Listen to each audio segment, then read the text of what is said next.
नमस्कार, आपण पाहत आहात न्यूज स्टेशन 7 मराठी। स्वातंत्र्य दिनाच्या पार्श्वभूमीवर हर घर तिरंगा अभियानांतर्गत कराड शहरामध्ये भव्य तिरंगा रॅली काढण्यात आली होती। या रॅलीमध्ये विद्यार्थी तसेच नागरिक हजारोच्या संख्येने सहभागी झाले होते। स्वातंत्र्य दिनाच्या पार्श्वभूमीवर भारतीय तिरंग्याचा आणि देशाच्या सीमेवर मातृभूमीच्या रक्षणासाठी लढणाऱ्या शूर जवानांचा सन्मान करण्यासाठी हर घर तिरंगा अभियानांतर्गत कराडमध्ये भव्य तिरंगा रॅली काढण्यात आली होती। लाहोटी कन्या शाळेपासून या तिरंगा रॅलीला सुरुवात झाली। चावडी चौक, आझाद चौक या मार्गे शिवतीर्थ दत्त चौकापर्यंत ही रॅली काढण्यात आली होती।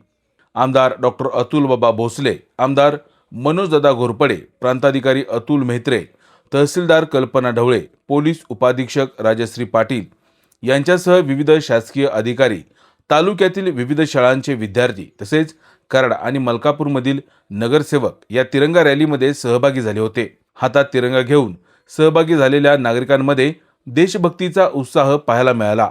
राष्ट्र प्रथम या भावनेने जात, धर्म आणि पक्षीय विचार बाजूला ठेवत हजारो नागरिक या रॅलीमध्ये सहभागी झाले होते। या तिरंगा रॅलीत तब्बल 325 फूट लांबीचा भव्य तिरंगा झेंडा सर्वांच्याच आकर्षणाचा केंद्रबिंदू ठरला।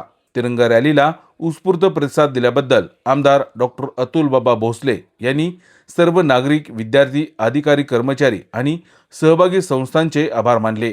संपन्न झालेली आहे। महाराष्ट्रामध्ये ज्या मोठ्या प्रमाणावर तिरंगा यात्रा साजरा झाल्या त्याच्यापैकी एक ही तिरंगा यात्रा इथं साजरी झालेली आहे।